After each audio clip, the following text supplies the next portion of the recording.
얼마 전 교단 목회자 수련회가 있었습니다. 많은 목사님들이 참석하셨고요. 또 그곳에서 많은 목사님들이 정말 하나님께 받은 은혜들을 나누면서 말씀을 전해 주셨습니다. 어느 한 선배 목사님이 오랫동안 교회를 섬기면서 그 교회를 섬겨가는 과정 속에서 여러 어려움들을 만났고, 또 어려움을 만난 것보다 더 힘들었던 것은 그 어려운 문제를 들고 하나님께 간절히 기도하는데 하나님이 대답하시지 않는 것 같은 그런 답답함 속에서 어떻게 그 하나님의 은혜를 구할 수 있었고, 어떻게 그런 영적인 어려운 환경들을 넘어갈 수 있었는가 간증해 주셨습니다. 얼마나 위로가 되고 얼마나 도전이 되는지 모릅니다. 그것이 바로 오늘 본문의 말씀입니다. 우리는 잘 알다시피 오늘 본문은 회당장 야외로의 딸이 정말 거의 죽게 되었습니다. 방장 죽었사오니, 이게 죽었다는 말이 아니라 거의 죽게 되었다는 말입니다. 그래서 예수님을 찾아옵니다. 오늘 복음은 그렇게 이야기하지만 마가복음은 이렇게 기록하고 있습니다. 회당장 중 하나인 야이로가 정말 예수님을 찾아왔습니다. 그 발 아래 엎드려 많이 간구하기를 내 어린 딸이 죽게 되었다는 겁니다. 오셔서 그 위에 손을 얹어서 그로 구원을 얻게 해달라. 그래서 예수님이 정말 그 회당장의 집으로 가시고 계시는 겁니다. 회당장이 예수님을 찾아와서 오늘 본문을 보면요, 발 아래 엎드렸다, 무릎을 꿇고 부탁을 하고 있는 것입니다. 그리고 그냥 간구하는 것이 아니라 많이 간구합니다. 이거는 굉장히 이해하기 어려운 장면입니다. 우리로서는 그냥 회당장이 딸이 죽게 되니까 예수님을 찾아와서 정말 기도를 부탁하는구나 라고 생각할지 모르지만요, 그 당시 유대인들의 습관과 그 문화를 이해하면 굉장히 이해하기 어려운 장면이라는 걸 알 수 있습니다. 이 회당장은 이 회당을 책임지고 있는 곳입니다. 예루살렘에는 성전이 있었습니다. 그리고 지방에는 회당이 있었습니다. 그 회당마다 행정을 보시는 분들이 있고요, 또 그 회당마다 하나님의 말씀을 가르치는 랍비, 선생님들이 있었습니다. 그들을 총괄하고 있는 분이 회당장입니다. 그리고 그 회당마다 8명의 장로들이 있었습니다. 그 장로 중에 한 사람이 회당장이 되는 것입니다. 그러므로 회당장은 종교적 지도자입니다. 그 지역의 교육을 총 책임지고 있는 사람입니다. 그리고 그 지역의 행정적인 모든 책임을 다 지고 있는 곳입니다. 그리고 그 지역의 어른이 되는 것입니다. 유지가 되는 겁니다. 오늘날로 보면 이 지방자치제 단체장으로 볼 수 있습니다. 도지사로 볼 수 있습니다. 그뿐만 아니라 그 지역의 교육을 총 책임지고 있는 교육감의 역할도 함께 합니다. 행정적인 역할과 교육적인 역할과, 그리고 그곳이 종교적인 이 체제로 갖추어져 있기 때문에 모든 종교적인 관할도 이 회당장이 하게 되어 있습니다. 그런 회당장이 예수님을 찾아왔습니다. 그리고 무릎을 꿇고 많이 간구합니다. 딸이 아프니까 그렇겠다. 그런데 오늘 이 회당장이 예수님을 찾아오는 이 직전에 어떤 한 사건이 일어나고 있습니다. 그게 뭐냐면 마가복음 3장에 예수님이 안식일에 회당에 들어가서 손 마른 병자를 고치는 겁니다. 손이 이렇게 오그러지고 말려진 사람의 손을 펴는 사건이 있었습니다. 이 사건이 그때에 정말 많은 이슈를 만들었습니다. 왜 안식일에 고치냐는 겁니다. 다른 날도 많이 있는데 예수님이 이야기합니다. 야, 너희가 안식일에 정말 짐승이 우리에 빠지면 건지지 않느냐. 하다못해 이 사단에 매여 있는 자를 하나님이 풀어주시는데 그것이 바로 안식일의 정신이다. 그렇지만 이 사람들이 생각할 때 안식일을 어긴 겁니다. 그래서 정말 여론이 나빠졌습니다. 그러니까 유대인들이 정말 이 예수님을 죽일 생각을 하기 시작하는 겁니다. 마가복음 3장 6절에 보면 바리새인들이 나가서 곧 헤롯 땅과 함께 어떻게 하여 예수를 죽일까 상의를 합니다. 이 바리새인은 종교적인 집단입니다. 헤롯 당은 정치적 집단입니다. 이 종교적 집단과 정치적 집단이 손을 잡고 예수를 죽일 생각을 하고 있는 것입니다. 이런 분위기가 험악한 때에 이 회당장이라는 사람이 예수를 찾아가서 무릎을 꿇고 정말 많이 간구해서 빨리 와서 내 딸을 위해서 기도해주고 내 딸을 고쳐주고 내 딸이 구원을 얻게 해달라라고 이렇게 부탁을 하고 있는 것입니다. 그자 예수님이 이제 그 회당장의 집으로 가고 계시는 겁니다. 그런데 한참 가시다가 갑자기 예수님이 길에서 서시는 겁니다. 그리고 제자들에게 이야기합니다. 누가 내 옷을 만졌다는 겁니다. 그러자 제자들이 이야기합니다. 예수님, 지금 많은 무리가 밀고 당기고 가고 있는데 예수님의 옷을 만진 사람이 누군지 어떻게 찾냐는 겁니다. 한두 사람이 아닙니다. 많은 사람이 만졌습니다. 이 무리 속에서 예수님의 옷깃을 만진 사람을 찾기 어렵습니다. 왜 찾으려고 하십니까? 그럴 때 예수님이 이야기합니다. 내게서 능력이 나갔다라고 이야기합니다. 그리고 안 가고 그 사람이 나타날 때까지 기다리고 있는 겁니다. 빨리 자수하라는 겁니다. 그러자 12해 동안 혈류병 앓던 여인이 그 앞에 나와서 이야기합니다. 정말 내가 12해 동안 혈류병을 앓았는데 내가 많은 의원들을 만났고 정말 내가 할 수 있는 모든 것들을 다 했는데 효염이 없었다는 겁니다. 낫지 않았습니다. 내가 가진 재산을 다 잃어버렸다. 그렇게 고백하는데 내가 예수님의 옷자락만 만져도 나을 거라는 믿음을 갖고 와서 만졌더니만 정말 이 피가 혈류의 근원에서부터 마르기 시작했다. 그렇게 고백을 하는 겁니다. 그자 예수님이 딸아, 정말 두려워하지 말라. 안심하라. 평안히 가라. 내 믿음이 너를 구원했다라고 이렇게 해서 보냅니다. 상당한 시간이 지체됐을 거라고 생각합니다. 옆에서 마음이 안타까운 사람이 있습니다. 회당장입니다. 빨리 예수님을 모시고 가서 지금 겁안 죽게 된 딸을 위해서 기도를 해야 되는데 예수님이 가시다가 정말 이 12해 동안 혈류병 앓던 여인하고 한참 얘기를 하고 계시는 겁니다. 그를 찾아서 그 이야기를 하고 계시는 겁니다. 그런데 여기서 참 대조가 되는 것은 정말 이 12해 동안 혈류병 앓던 여인은 참 보잘것없는 여인입니다. 이름도 기록되어 있지 않습니다. 누구인지도 모릅니다. 예수님이 길 가다 만난 한 여인에 불과하다는 겁니다. 12해 동안 혈류병을 앓아서 12해 동안 계속 피가 흘러나감으로 인하여 생기를 잃어버렸습니다. 정말 힘이 빠집니다. 병을 고치기 위해서 모든 걸 다 하다 보니까 가진 것도 하나도 없습니다. 이제 정말 남은 게 없는 겁니다. 다 잃어버렸습니다. 정말 그 지역에서 가장 영향력이 있는 회당장과 가장 보잘것없는 12해 동안 혈류병 앓던 여인이 이렇게 대조가 되고 있습니다. 그런데 여기서 우리가 배워야 될 하나님의 귀한 뜻이 있다는 겁니다. 예수님이 빨리 회당장 집에 가서 회당장의 딸을 고치지 않고 가다가 이렇게 지체하시는 이유가 있다는 겁니다. 주님이 정말 더디게 역사하고 계시는 겁니다. 그럴 때 우리 얼마나 답답한지 모릅니다. 우리도 그렇습니다. 건강에 어려움이 찾아왔습니다. 하나님이 빨리 회복시켜 주셔야지 하던 사업체도 일구어가고 가정도 세워갈 수 있는데 하나님 빨리 응답하지 않습니다. 하나님의 응답이 지체되고 있는 겁니다. 자녀들이 사춘기가 와서 방황합니다. 이 자녀들이 빨리 정신을 차려야지 또 학교도 진학을 하고 또 자기의 인생길을 걸어갈 때인데 이 사춘기의 방황이 길어집니다. 하나님께 간절히 간구하는데 하나님의 응답이 지체되고 있는 겁니다. 빨리 하나님의 응답이 오지 않습니다. 사업에 어려움이 찾아왔습니다. 하나님이 조금만 역사하시고 조금만 변통해 주시면 이 사업이 다시 일어날 것 같은데 그래서 정말 열심히 기도하고 간구를 하는데 하나님의 응답이 빨리 오지 않는다는 것입니다. 때로는 사역을 준비합니다. 또 새로운 사역도 준비합니다. 그런데 모든 사역이 멈춰선 것처럼 나가질 않습니다. 정말 하나님이 길을 열어주시고 하나님이 문을 여시면 이게 열려갈 것 같은데 그래서 열심히 기도합니다. 많이 기도합니다. 많이 간구합니다.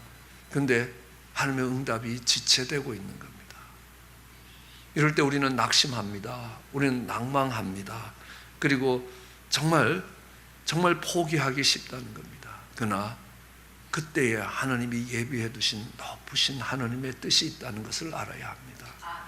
우선 하나님이 멈춰서서 12해 동안 혈류병 앓던 여인을 돌보시는 것을 보면서 우리는 어떤 하나님의 뜻을 볼 수 있겠습니까? 말씀드렸듯이 정말 그 지역에 가장 존귀하고 가장 영향력이 있는 회당장의 집을 찾아가면서 주님이 서서 가장 보잘것없는 가장 연약한 여인을 돌아보고 계시다는 사실입니다. 그 여인은 더구나 정말 혈류병 앓던 여인은 당시에 문둥병과 같이 취급되었습니다. 부정한 병이라는 겁니다. 사람들이 오면 부정하다 나는 문둥병자다. 그러니까 당신네들이 가까이 오면 안 됩니다 하고 외쳐야 되는 두 개의 질병 중에 하나가 문둥병이고 또 하나가 혈류병이라는 겁니다. 그런 여인입니다. 그렇기 때문에 사람들이 가까이 가고 싶어 하지 않습니다. 아니, 그 사람을 맞닥뜨리는 것도 싫어하는 겁니다. 그의 몸에 손을 대면 손을 댄 사람도 부정한 겁니다. 다시 깨끗함을 입어야 되는 그런 처지에 떨어지기 때문에 얼마나 귀찮은 것이 많아지는지 그 사람들 안 만나고 안 부딪히기를 원하는 것입니다. 그렇기 때문에 예수님 앞에 나와서 나를 불쌍히 여겨달라고 기도할 수도 없는 처지에 있었습니다. 그런데 포기하지 않고 정말 기어서 주님의 옷자락을 만졌습니다. 내가 주님의 옷에 손을 대기만 해도 구원을 얻을 것이라는 믿음을 가지고 손을 댔습니다. 그러니까 곧 나음을 입었습니다. 혈류가 근원부터 말랐습니다. 이건 뭘 이야기하냐면 우리 하나님이 그렇게 보잘것없고 무시받고 멸시받고 사람들에게 천대를 받고 사람들한테 따돌림을 당하는 그 인생을 돌아보시더라라는 사실입니다. 물론 야훼의 딸을 살리는 일도 귀한 일입니다. 그렇지만 하나님이 그렇게 영향력이 있고 그런 지도자의 가정을 찾아가는 것도 귀하게 여기지만 그 길에서 만나는 천해 보이는 한 여인의 삶을 돌아보고 계시다는 겁니다. 그것이 우리 하나님의 뜻이라는 겁니다. 정말 하나님이 소중히 여기는 것이 무엇이냐는 겁니다. 큰 것이 아닙니다. 화려한 것이 아닙니다. 정말 보잘것없는, 있으나 없으나 아무런 상관이 없어 보이는 그 한 사람을 붙들고 그 한 사람을 위해서 정말 모든 것들을 정지하고 그를 돌아보고 계시는 주님이시라는 겁니다. 언젠가 마이클 토마스 목사님의 간증을 읽게 됩니다. 그분이 정말 급한 일로 있어서 차를 몰고 가는데 교차로에 섰습니다. 그래서 빨간불이 있었습니다. 그래서 섰다가 이제 신호등이 파란불로 바뀌어서 가려고 정말 앞으로 나가는데 조금을 나간 뒤에 보니까 앞을 못 보시는 부부가, 정말 맹인 부부가 한 손에 아이를 잡고 한 손에 아이를 안고 정말 이 건널목이 아닌 곳으로 길을 건너가는 겁니다. 그러자 목사님이 야, 이거 큰일 났다, 사고가 나겠다, 아니면 정말 저쪽에서 달려오는 차들이 갑자기 서는 급브레이크 소리를 듣게 될 거고 아주 욕하는 소리가 들리겠다. 근데 웬일입니까? 그런 브레이크 밟는 소리도 없고 모두가 서서 그 맹인이 지나가기를 기다리는 것입니다. 어떤 사람들은 그쪽으로 가면 안 된다고, 이리로 가야 된다고, 오른쪽으로 가야 된다고. 그래서 그분들이 무사히 그 교차로를 지나갔습니다. 정말 바쁜 일이 있었지만 거기에 서서 그분들이 다 지나가도록 이렇게 지켜보고 있는데 참 감동스러운 장면이었다고, 참 아름다운 장면이었다고, 내가 보았던 어떤 순간보다 아름다운 장면이라고.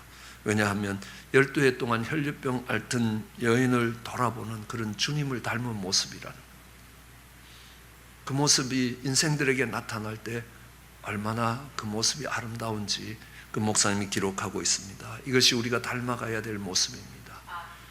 한 영혼을 소중히 여깁니다. 정말 솔로몬에게는 700명의 아내가 있었습니다. 300명의 첩이 있었습니다.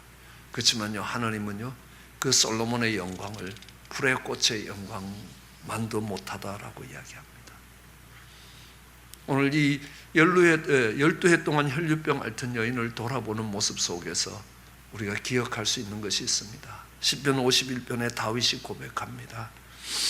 하나님의 구하시는 제사는 상한 심령이라. 하나님이여, 상하고 통회하는 마음을 주께서 멸시치 아니하시리라. 상하고 통회한 마음으로 정말 주님 앞에 찾아 나갔을 때에 우리 주님은 그 회당장의 딸을 고치는 일들을 멈추시고라도 그 상한 심령을 돌아보시는 것이라는 겁니다. 우리 주님이 그렇게 돌아보셨기에 보잘것없는 인생이고 정말 죄악 가운데서 죽어갈 수밖에 없는 우리 인생이 다시 생명을 얻고 오늘 하나님께 예배드리는 이 자리까지 올 수 있었다는 것입니다. 하나님이 그래서 정말 그 한 마리의 양을 위해서, 잃어버린 한 마리의 양을 위해서 발길을 멈추는 거 아닙니까? 99마리의 양을 두고 잃어버린 한 마리를 찾으시는 주님의 모습을 오늘 회당장 집으로 가는 길에 멈춰서서 정말 그 한 여인을 돌아보고 있는 것입니다. 하나님이 정말 소중히 여기는 것이 무엇이겠습니까? 멋진 목회입니까? 아니라는 겁니다. 이렇게 길 잃은 한 영혼을 돌아보는 것입니다. 다윗이 정말 사나운 짐승에 잡혀가는 한 마리의 양을 위해서 그의 인생을 걸고 그의 목숨을 걸었습니다. 바로 그 다윗이 우리 주님의 모습이고 정말 회당장 집으로 가다가 그 발걸음을 멈춰서서 그 여인을 돌아보시는 우리 주님의 모습입니다. 그분이 우리의 죄를 위하여 십자가에서 죽어주신, 보잘것없는 인생을 위해서 그렇게 해주신 예수님이라는 겁니다. 오늘 예수님이 정말 회당장 집으로 가는데 지체가 되고 있습니다. 아마 어쩌면 의도적으로 지체하고 계시는지 모릅니다. 이런 능력이 나갔구나 할 수 있을 겁니다. 그런데 그 여인을 찾으라는 겁니다. 찾는 데 시간이 걸렸습니다. 찾고 나서 그 여인과 많은 대화를 지금 나누고 계시는 겁니다. 회당장 집으로 가는데 의도적으로 지체가 되는 것입니다. 그런데 예수님은 많은 경우에 의도적으로 그 응답을 지체시키시는 것들을 볼 수 있습니다. 나사로가 병들었다는 소식을 전해 들었습니다. 그러자 예수님이 이틀을 더 유하시더라는 겁니다. 일부러 이틀을 나사로 집에 안 가시는 겁니다. 그리고 가니까 나사로가 죽은 지 나흘이 됐다는 것입니다. 하나님께서는 아브라함에게 네게 아들을 주시겠다라고 약속을 하시고요, 40년 뒤에 아들을 주시는 겁니다. 좀 일찍 주시면 훨씬 더 그 가는 길이 쉽지 않겠습니까? 그런데 하나님이 40년을 지체시키고 있습니다. 하나님이 약속하셨고 그 약속의 응답을 주시는데 40년이라는 세월이 걸렸다는 것입니다. 이걸 보면서 하나님이 의도적으로 지체를 하고 계시다는 것들을 우리는 알 수 있습니다. 왜 그러셨습니까? 우리는 그 지체됨이 하나님의 크신 영광을 드러내고 있다는 걸 알 수 있습니다. 한번 예수님이 이 혈류병 앓던 여인이 없이 급하게 가셔서 정말 회당장 집에 도착을 했다면 아마 회당장의 딸은 병상에 있었을 겁니다. 그래서 예수님이 기도해서 그 딸을 일으키시면 예수님이 고치신 많은 병자 중에 한 사람일 겁니다. 그런데 이게 지체가 되는 바람에 이 회당장의 딸이 죽었습니다. 그 예수님이 가서 그 회당장의 딸을 살려내시는 겁니다. 그럼 어떤 일이 일어난 겁니까? 우리 예수님이 죽은 자를 살리신 겁니다. 만일에 지체치 않으면 병자의 한 사람을 살리신 일이고요, 그 지체함이 이제 죽은 자를 살리시는 일이 되는 겁니다. 나사로를 살리실 때도 마찬가지입니다. 이스라엘 백성들은 어떤 생각을 하고 있었냐 하면요, 사람이 죽으면 그냥 그냥 확률이 낮지만 3일 안에는 다시 살아날 수 있을 확률이 있다는 겁니다. 그렇지만 3일이 지나면 그 영혼이 떠나기 때문에 살 수가 없다. 아니, 그 영혼이 떠나는 걸 떠나서라도 3일이 지나면 시체가 썩기 시작해서 냄새가 나기 시작하는 겁니다. 이미 나사로가 죽은 지 3일, 4일이 됐고 이미 시체 썩는 냄새가 나기 시작하는 겁니다. 그러니까 영혼이 돌아오더라도 몸이 썩어 들어가기 때문에 살 수가 없다는 겁니다. 네, 주님이 일부러 4일을 기다리십니다. 그렇게 죽은 자도 일으키실 수 있는 주님이심을 보이시는 겁니다. 그럼 아브라함에게 40년 뒤에 아들이 생겼습니다. 금방 생기면 어떻게 되겠습니까? 늦은 나이에 아들을 얻었다라고 이야기할 겁니다. 그런데 사라의 폐경기가 다 지나고 난 뒤에 아들을 낳았습니다. 그러면요, 노산이라는 소리를 못합니다. 있을 수 없는 일이 일어났다는 겁니다. 하느님께서 아들을 주셨다. 하느님이 하셨다. 이건 하느님밖에 하실 수 없는 일이다. 그 하느님의 영광이 그곳에서 드러나기 시작하는 것입니다. 우리 성경은 이야기합니다. 이사야서 55장 8절은요, 여호와의 말씀에 내 생각은 너희 생각과 다르며 내 길은 너희 길과 다르다. 하늘이 땅보다 높음 같이 내 길은 너희 길보다 높으며 내 생각은 너희 생각보다 높다. 우리는 하나님의 응답이 지체될 때에 낙심하고 낭망하고 정말 무너지고 좌절하고 절망하기 쉽습니다. 아니라는 겁니다. 그 때와 기한은 하나님이 내 손에 있다는 것입니다.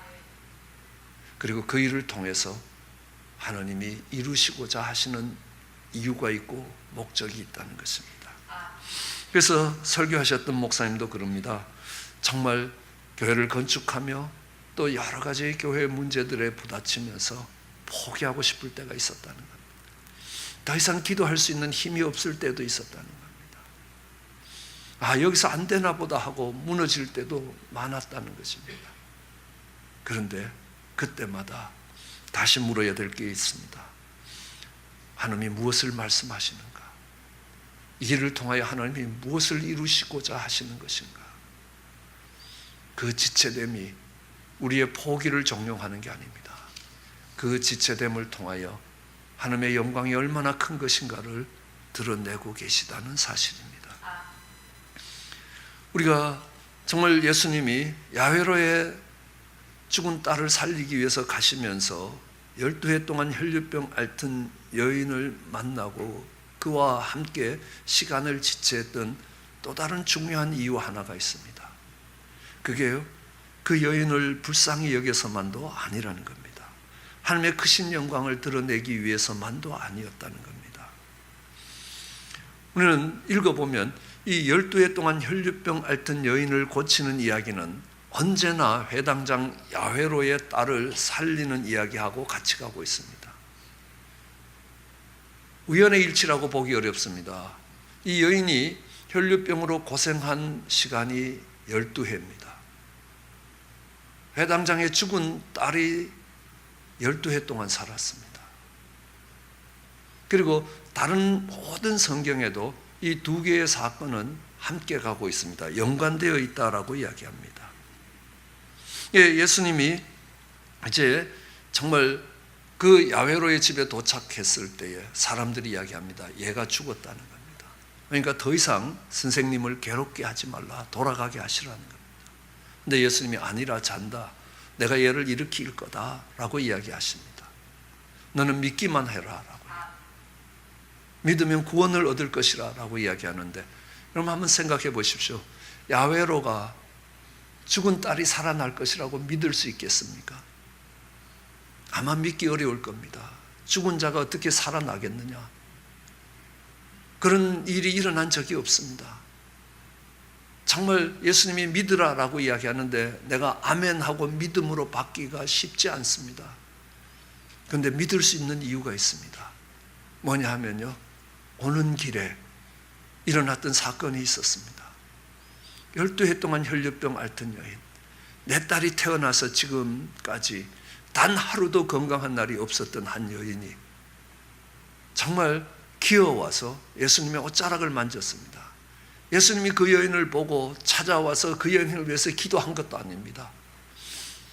그 여인이 그냥 와서 뒤에서 예수님의 옷자락을 붙들었는데, 예수님의 옷자락을 붙들기만 해도 그 12년 동안 자기 딸이 사는 날 동안 단 하루도 건강한 날이 없었던 그 여인이 나음을 입더라는 겁니다. 그러면 그 주님이시라면 우리 딸을 살릴 수도 있겠다라는 겁니다. 그럼 아멘이 안 되겠습니까? 아멘이 된다는 겁니다. 그럼 예수님의 어머님 되셨던 마리아에게 가브리엘 천사가 찾아옵니다. 네게 아들이 있을 것이라. 네가 아들을 낳을 것이라. 아니, 처녀가 남자를 알지 못하는데 어떻게 아들을 낳습니까? 라고 묻습니다. 있을 수 없는 일입니다. 내가 어떻게 아들을 낳을 수 있겠느냐? 여러분, 지금은 좀 달라졌습니다. 지금은 산부인과 기술이 발전돼서 실험실에서도 정말 이렇게 임신시킬 수 있습니다. 어느 산부인과 의사가 회개하는 것을 들었습니다. 내가 처녀가 임신하는 것은 산부인과 의사로서 도저히 믿을 수가 없었습니다. 근데 지난 수년 사이에 우리도 실험실에서 그렇게 할 수 있습니다. 그렇다면 하느님이 왜 못하시겠느냐? 제가 크게 회개합니다 라고 이야기를 하시더라고요.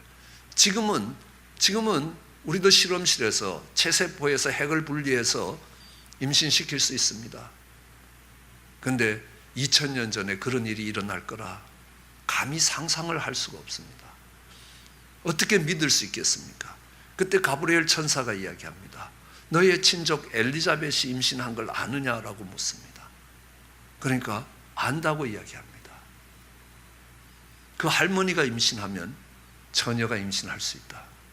그래, 늙어도 한참 늙은 할머니가 임신이 된다면 처녀도 임신할 수 있겠다는 생각이 안 들어오겠습니까? 아멘이 됩니다. 그러므로 이 엘리자벳이 낳은 아들은 침례 요한입니다. 그래서 그 요한의 태생이 없었다면 예수님의 탄생이 없었을 것이라.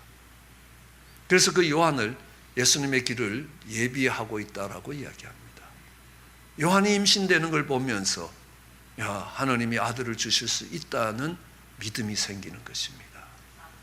오늘 12의 혈류병 앓던 여인이 낳는 걸 보면서 하나님이 12살 단 내 딸을 살릴 수도 있겠다라는 믿음이 생기는 겁니다. 12의 혈류병 앓던 여인은요, 보잘것없는 이름 없는 여인이지만 그 여인이 회복되는 것이 회당장 야훼로의 딸을 살리는 길을 예비하고 있습니다. 그 회당장의 딸을 살리도록 영감을 불어넣고 믿음을 심고 도전을 할 수 있게 만들어준 것이라는 거예요. 주님께서 야훼로의 딸을 살리러 오시면서 그 야훼로의 믿음을 키워주시기 위해서, 그에게 믿음을 심어주시기 위해서 12해 된 혈류병 앓던 여인을 그의 앞에 세우시는 것이라는 겁니다. 그냥 지체된 것이 아니라는 겁니다. 그 일을 통하여 정말 하나님이 우리 속에 영감과 도전과 용기를 주고 계시다는 것입니다. 앞만 봐도 보잘것없는 인생입니다. 하나님이 호흡을 걷어 가시면 정말 한 점 흙으로 돌아갈 인생들입니다. 죄악 가운데서 무너질 수밖에 없고 넘어질 수밖에 없고 정말 멸망당할 수밖에 없는 우리를 주님이 돌아보셨습니다. 마치 혈류병 앓던 여인을 돌아보신 것처럼 돌아보셨습니다. 그러면 이제 동일하게 사망의 음침한 골짜기를 지나가는 사람들이 여러분들이 얻은 그 생명으로 인하여 용기와 도전과 정말 그들에게 생명의 역사가 일어날 수 있는 근거가 될 수 있기를 원합니다. 그것 때문에 하나님이 우리를 돌아보신 것이고, 그것 때문에 하나님께서 회당장 야훼로의 딸을 살리러 가는 길에 12해 나는 혈류병 앓던 여인을 고치신 것입니다. 정말 보잘것없는 인생을 돌아보시는 우리 하나님의 긍휼과 정말 크신 자비가 거기에 있습니다. 하나님의 사랑이 그곳에 있습니다. 99마리 양떼를 놓고 한 마리를 귀하게 여기시는, 우리 한 사람을 온 천하만큼 귀하게 여기시는 하나님, 그 하나님의 속성이 그 속에 보이는 것입니다. 그 지체되는 그 속에서 하나님이 드러내실 영광이 크다는 것입니다. 그리고 그 지체되는 일을 통하여 정말 하나님께서 우리를 놀라운 도구로 삼으셔서 사망에 놓여있는 정말 죽어가는 수많은 사람들에게 용기를 불어넣고 생명을 불어넣기를 소원하시는 것입니다. 그 아름다운 역사들이 우리를 통해 아름답게 성취될 수 있게 되기를 주의 이름으로 축원합니다.